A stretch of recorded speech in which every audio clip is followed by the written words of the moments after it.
Dear student, आज हम लोग इलेक्ट्रिक जनरेशन के बारे में चर्चा करेंगे। इलेक्ट्रिक जनरेशन को जानने के लिए सबसे पहले हम लोग जानेंगे कि एक्चुअली इलेक्ट्रिसिटी होता क्या है। इलेक्ट्रिसिटी के बारे में क्लास 5 से 10 तक भी पढ़ाया जाता है।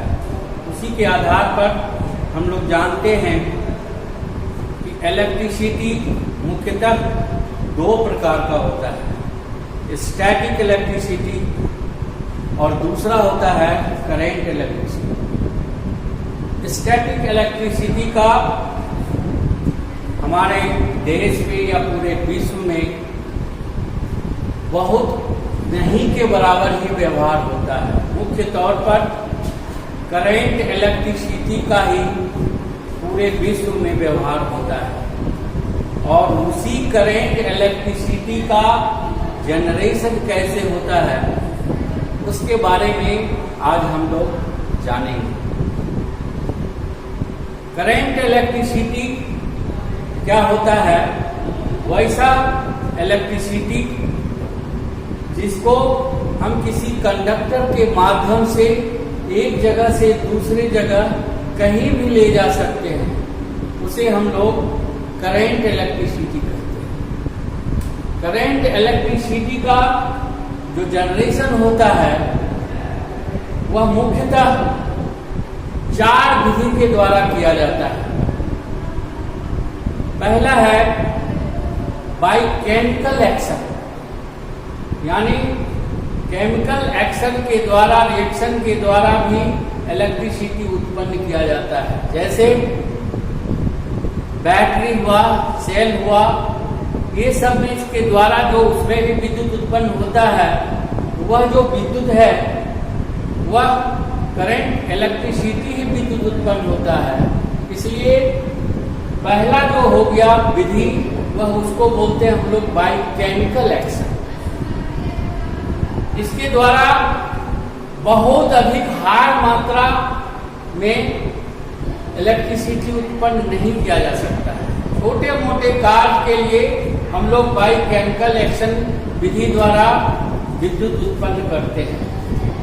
केमिकल एक्शन विधि के द्वारा जो विद्युत उत्पन्न होता है वह जनरली डीसी के रूप में होता है।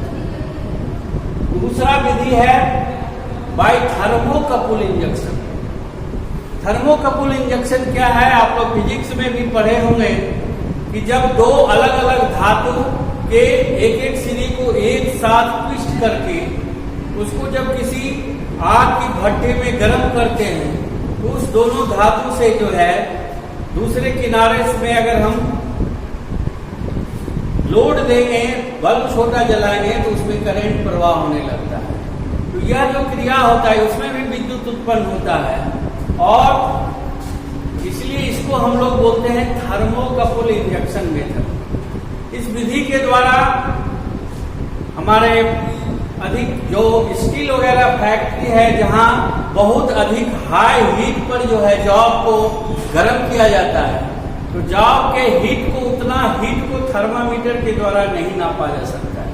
इसलिए हम लोग उसको उस हीट को जो है इलेक्ट्रिकल में कन्वर्ट करके उस इलेक्ट्रिकल के द्वारा टेम्परेचर मापते हैं। इसलिए अब अधिकतर वो फैक्ट्री वगैरह में जहां स्टील फैक्ट्री वगैरह है थर्मामीटर के जगह पर हम लोग उसका यूज करते हैं, मापते हैं कितना टेम्परेचर। इस विधि के द्वारा भी जो इलेक्ट्रिक जनरेशन होता है वह भी डीसी के रूप में होता है। तीसरा मेथड है, जो मुख्य मेथड है, वह है बाय मैग्नेटिक इंडक्शन मेथड, यानी चुंबक के द्वारा भी हम लोग विद्युत उत्पन्न करते हैं। इस विधि, यही विधि जो है हमारे देश एवं विश्व में अधिकतर व्यवहार होता है। इस विधि के द्वारा ही बहुत अधिक कैपेसिटी तक का बिजली उत्पन्न किया जाता है। और चौथा मेथड है चौथा मेथड है सोलर सिस्टम। सोलर पैनल के द्वारा सोलर के पैनल के ऊपर सूर्य की किरण डालकर हम लोग उससे भी विद्युत उत्पन्न करते हैं। तो ये 4 विधि है। 4 विधि में मुख्य विधि जो है हम लोग मैग्नेटिक इंडक्शन मेथड से ही विद्युत पैदा करते हैं। मैग्नेटिक इंडक्शन मेथड के द्वारा जो विद्युत पैदा होता है वह एसी के रूप में होता है। बाकी ये तीनों विधि के द्वारा जो विद्युत पैदा होता है वह डीसी के रूप में होता है। टोटल हमारे पूरे विश्व में जो है बाय मैग्नेटिक इंडक्शन के द्वारा ही अधिकतर विद्युत उत्पन्न किया जाता है। जैसे कि घर वगैरह में हम लोग देखते हैं, शादी ब्याह में छोटा छोटा जो जनरेटर चला करके विद्युत उत्पन्न किया जाता है, वह जो है विधि है वह बाय मैग्नेटिक इंडक्शन मेथड है। तो आज हम लोग मुख्य तौर पर बाय मैग्नेटिक इंडक्शन मेथड के द्वारा ही कैसे विद्युत उत्पन्न होता है उसके बारे में जानेंगे। बाय मैग्नेटिक इंडक्शन मेथड क्या है, इसका सिद्धांत क्या है, इसको पहले जानना जरूरी है। इस विधि में जब किसी कंडक्टर को किसी चुंबकीय क्षेत्र के अंदर रखकर घुमाया जाता है या कंडक्टर को ही स्थिर रखकर उसके चारों ओर चुंबकीय क्षेत्र को घुमाया जाता है, तो दोनों परिस्थिति में कंडक्टर को मैग्नेटिक फ्लक्स कट करता है, जिसके चलते Faraday law of electromagnetic induction के सिद्धांत पर उस कंडक्टर में ईएमएफ उत्पन्न हो जाता है। और यह जो उत्पन्न ईएमएफ होता है वह अल्टरनेटिंग करंट के रूप में होता है। इसी सिद्धांत पर हमारा जनरेटर कार्य करता है। बाय मैग्नेटिक इंडक्शन मेथड के द्वारा जो विद्युत उत्पन्न किया जाता है वह मुख्य तौर पर जनरेटर के द्वारा ही होता है। खास करके जनरेटर जो है वह 2 तरह का बनता है कि जैसा हम जानते हैं कि पूरे विश्व में करंट इलेक्ट्रिसिटी 2 प्रकार का होता है, डायरेक्ट करंट इलेक्ट्रिसिटी और अल्टरनेटिंग करंट इलेक्ट्रिसिटी। तो डायरेक्ट करंट इलेक्ट्रिसिटी क्या होता है कि डायरेक्ट इलेक्ट्रिसिटी वह विद्युत है जो जिसको हम एक जगह से दूसरी जगह ले जा सकते हैं कंडक्टर के माध्यम से, लेकिन उसके मान में और दिशा में किसी तरह का परिवर्तन नहीं होता है। और दूसरा है अल्टरनेटिंग करंट इलेक्ट्रिसिटी, वैसा करंट इलेक्ट्रिसिटी जिसका मान और दिशा दोनों एक निश्चित समय के अनुसार बदलते रहता है। तो जनरेटर जो जाने, जनरेटर में मुख्य तौर से 2 पार्ट्स होते हैं।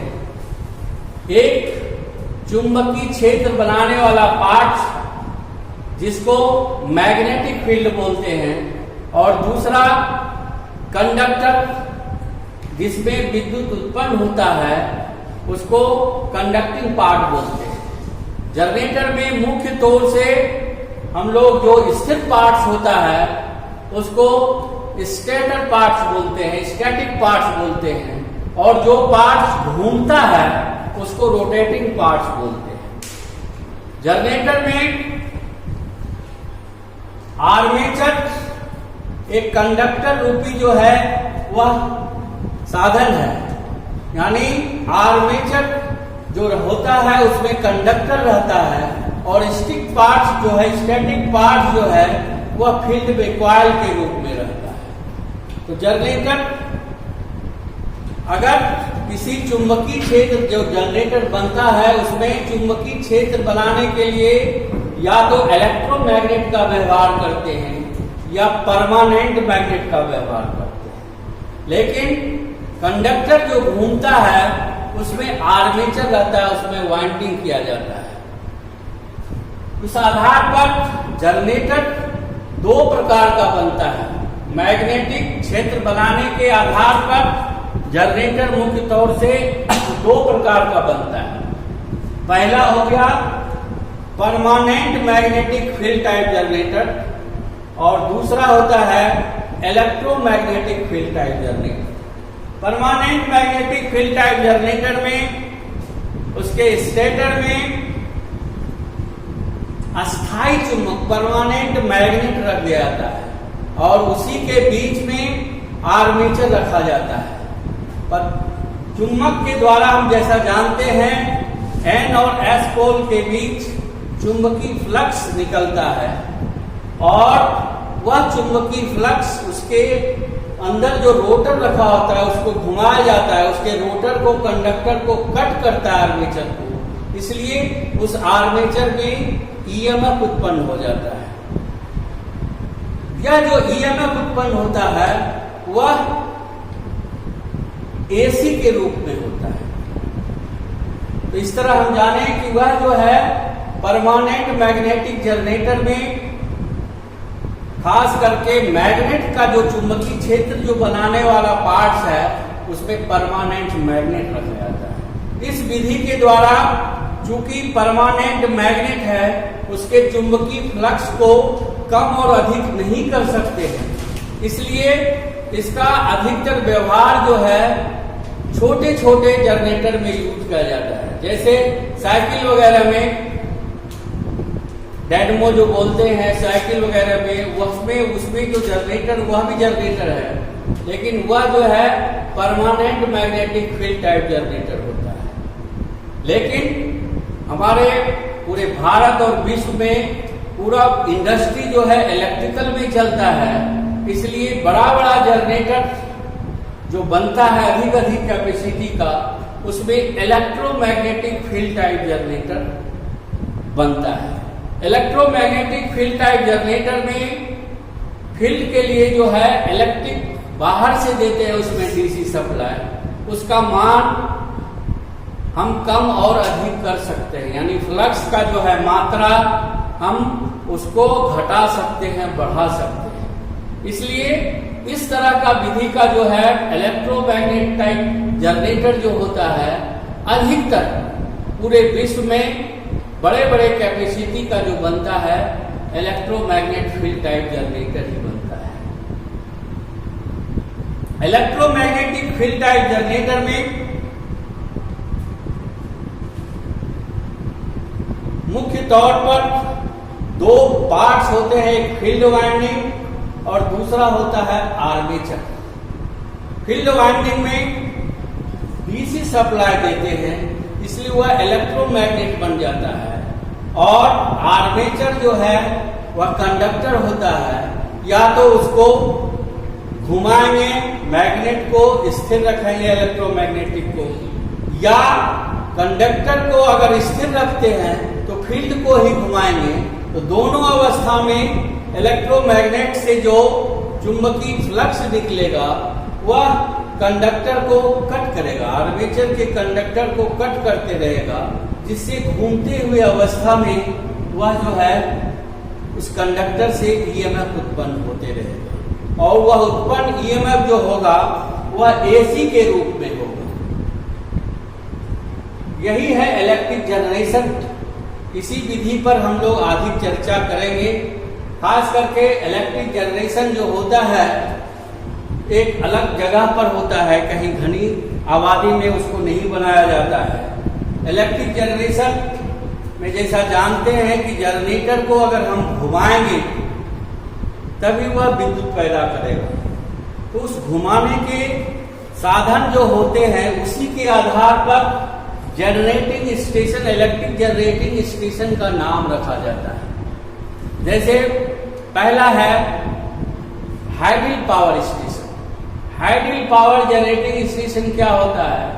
उसमें इलेक्ट्रोमैग्नेटिक टाइप फील्ड जनरेटर रखा जाता है, उसमें वाटर टरबाइन लगा करके जल यानी वाटर का जो सोर्स है उसके ऊपर छोड़ा जाता है प्रेशर से, जिससे जनरेटर घूमने लगता है और वह एसी विद्युत पैदा करता है। दूसरा है thermal power station. Thermal power station क्या होता है, उसमें ही हम लोग इलेक्ट्रोमैग्नेटिक जनरेटर को घुमा करके ही विद्युत पैदा करते हैं, लेकिन उसमें घुमाने का जो साधन है वह वेपर के प्रेशर से घुमाते हैं, वाष्प के प्रेशर से घुमाते हैं। और वाष्प बनाने के लिए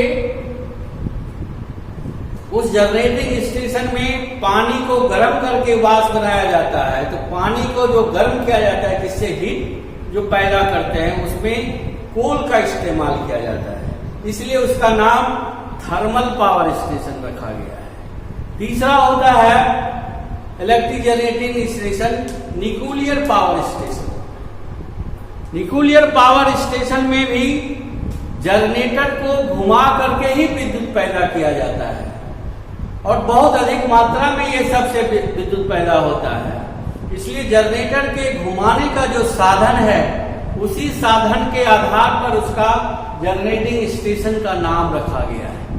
न्यूक्लियर पावर स्टेशन में यूरेनियम एक धातु है जिसको रिएक्टर में फिशन करके तोड़ा जाता है, उससे बहुत अधिक मात्रा में हीट उत्पन्न होता है और उस हीट के द्वारा पानी को गर्म करके वेपर बनाया जाता है और उस वेपर को स्टोर करके जनरेटर में एक स्टीम टरबाइन लगाकर उसके ऊपर छोड़ा जाता है, जिससे जनरेटर उस स्पीड में घूमने लगता है और वह एसी इलेक्ट्रिसिटी पैदा करता है।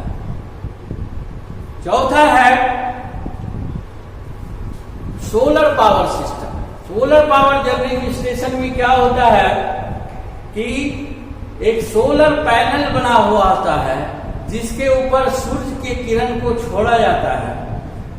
सूर्य की किरण को छोड़ने से उस सोलर पैनल में सोलर सेल बना हुआ रहता है, जो मुख्य तौर पर सेमीकंडक्टर के रूप में बना होता है। उस पर सूर्य का किरण पड़ने से उससे विद्युत पैदा होता है, वह डीसी के रूप में होता है।